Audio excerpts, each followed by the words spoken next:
right, so I'm going to talk just a little bit about natural language processing and just some of the tools that I've been able to sort of work with, and so the applications that I've developed for what's a kind of a specific project. Of the thousands of African American novels written by writers from underrepresented communities, most are unknown and understudied. According to Dr. Mary Emma Graham, head of the History of Black Writing Project, only about 30 authors are traditionally included in contemporary teaching and research around African American authors. And so this is the underlying problem that the Black Book Interactive Project, or BBIP, is attempting to address. So BBIP, it's part of the HBW, History of Black Writing program at the University of Kansas. HBW has been active since the early 1980s with the primary goal of documenting, bringing together, highlighting, and making accessible lesser-known literary works by African American authors. BBIP is a grant-funded project, started in 2014, and I've been a consultant since 2017. The goal of BBIP is to highlight African American texts in the digital world, exposing relationships and patterns between them, encouraging discovery and reuse in digital scholarship, DH projects, and other research. They're attempting to do this through metadata.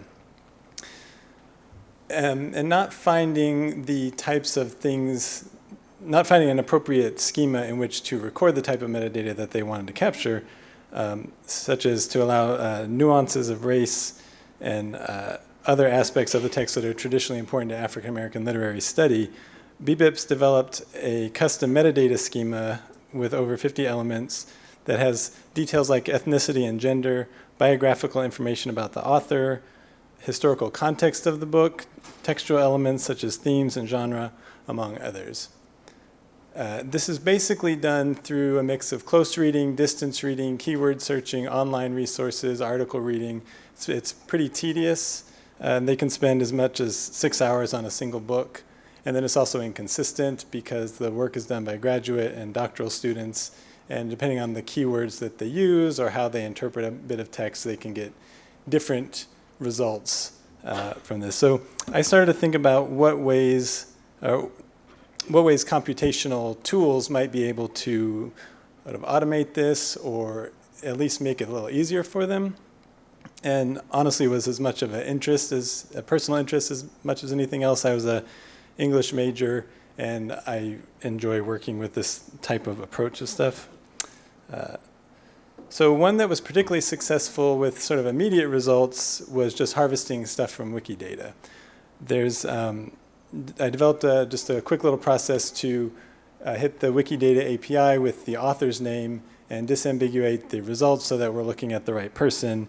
And then if they have these data points, we can just pull that into the local records. The obvious drawback here is it requires this information to be in Wikidata. And since the focus of the project is on lesser known authors, we only hit about 33% sort of total results, but for those, it can save some time for the people doing the research. And then since we know where there are gaps, we could start to contribute back this data as it's collected. Another area that's been explored is around the process of topic identification within the text. So as part of what they wanted to collect and annotate was the presence of specific topics within a text. So is violence depicted? If so, what's the nature of the violence? What about music or religion or the supernatural? And so again, the process for this, the manual process, is really just sort of skimming, maybe close reading some passages, doing some keyword searches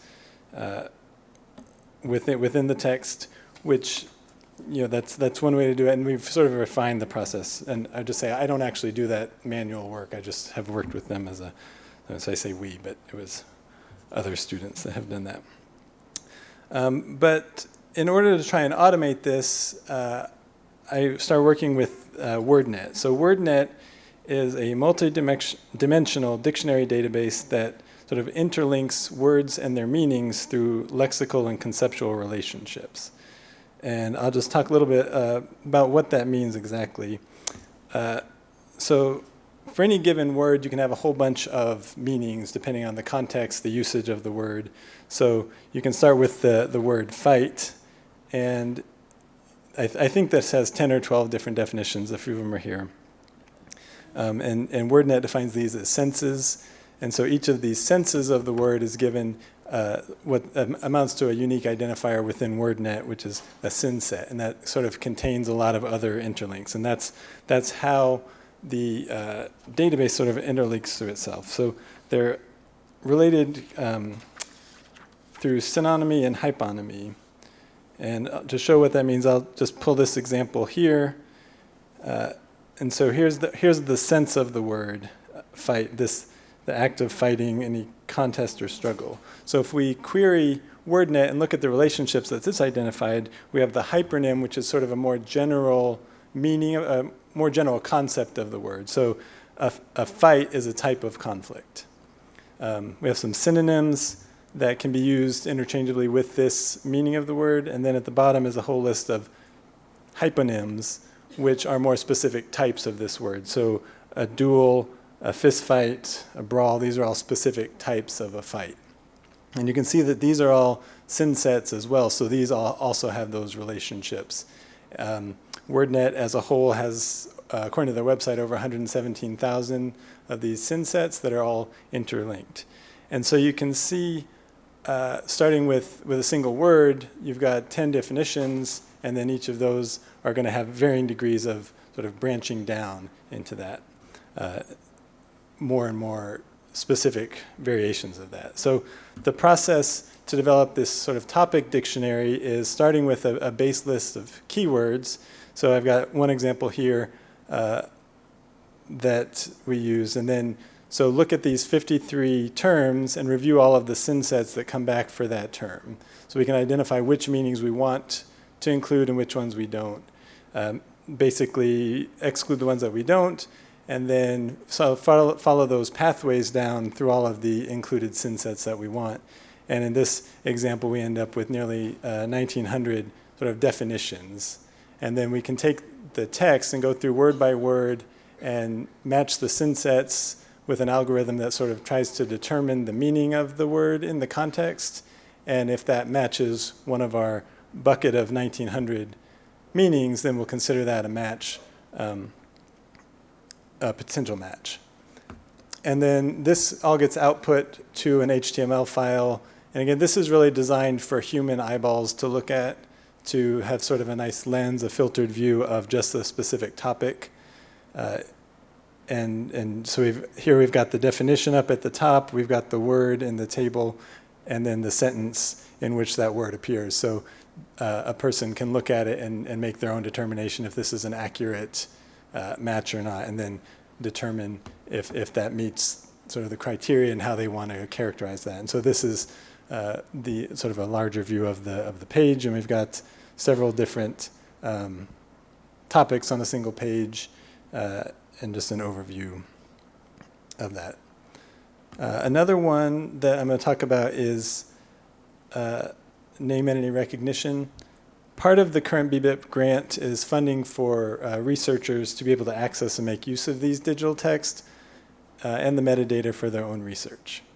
I forgot to mention earlier, they've got over 1,500 texts that they've digitized so far working with the University of Chicago, and they're still adding to that. So it's working into a pretty substantial digital library. Location as a concept is really important in a lot of African American writings and research. Several of the scholars that are working with BBIP have location as a central or underlying theme to their various projects. So I was looking at ways that we could identify location within the text. So name entity recognition is a pretty standard task in NLP. It's essentially the process of pulling out specific bits of text and defining what they are as a part of speech, sort of. So if we take this sample sentence, Marco went to Rome to visit the Catholic Church headquarters. I'm not Catholic, I don't know if it's called headquarters. I thought of that after the fact. But you can see below, it's identified Marco as a person, Rome as a location, Catholic Church as an organization. So this, I'm just going to focus in on location for this example. So standard NER, there's a couple ways that different algorithms approach pulling out locations. So you can see on the left, I think Seattle is a location, New York's a location, Lenox Avenue is a location, Africa, these are all just location. On the right, there's a little more specific view. Vienna and Greenwich are cities, England and America are countries, New York is a state or province, Harlem's just a location. But there's another model called the, generally known as the ACE guidelines, and it breaks things down more into the type of location that it is. It does other categories as well, but for location, we've got geopolitical entity, sort of a space with a population and some sort of cohesive characteristics about it. Location, just in general, is a physical place without a political entity, so like the beach, my backyard, things like that. And then a facility is a man-made structure with a function that, so things like this room, this hotel, my house, things like that. And so if we look at how this looks at a text, it pulls out sort of these same things that we saw before: Chicago, New York, the city. Now this sort of raises a problem that's really large in using NLP techniques on literary works, which is that most NLP models are trained on shorter bits of text and specific bits of text like movie reviews or news articles or things like that. And when you take something that's been, so this specific one was trained on news articles from the 1980s. And when you take that model and apply it to a different type of text, and it doesn't perform nearly as well.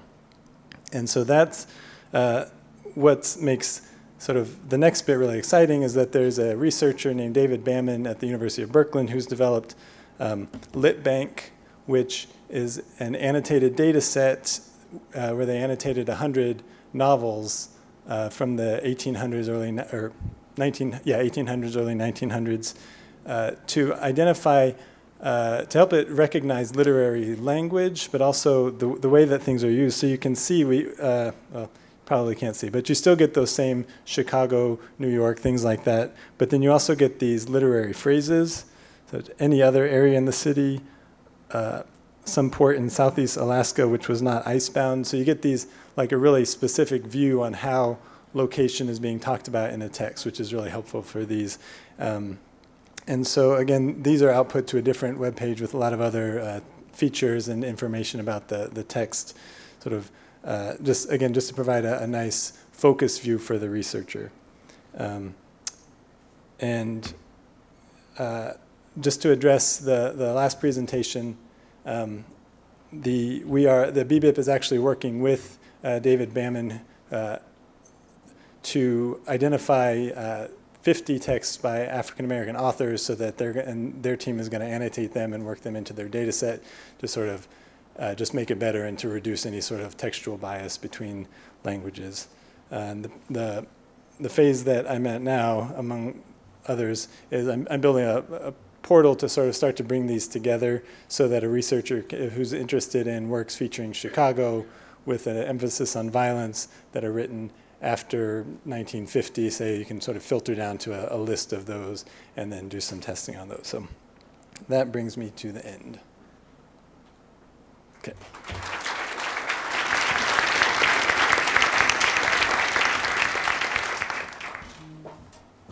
Wonderful, thank you very much. Do you have any questions for Erin? Give you all a moment to think of something. Yes. Just a question about WordNet. Are you aware of WordNet, if WordNet's being augmented currently? I'm just thinking about contemporary language and how it changes, and I'm not aware whether they've been maintaining that system or whether it's gradually becoming a bit static. I haven't seen anything about, I haven't actually looked for that, but I haven't seen anything. There's nothing on their website to indicate that. What's there, I think, has been pretty static for a few years. So I wonder what the implication will be then for literary works, where colloquial language will be presumably quite important to your analysis. Well, yeah, that's a good question. I feel like it's probably, in the long run, probably moot. I feel like it's maybe moving a lot more towards using transformers and other neural networks. So I'm actually going down that path myself a little bit. That I don't know. Not to cast any anything against WordNet, but I don't know if that's the future anyway. But I haven't seen anything to indicate that it is being updated. Any other questions? Great, thank you. Thank you.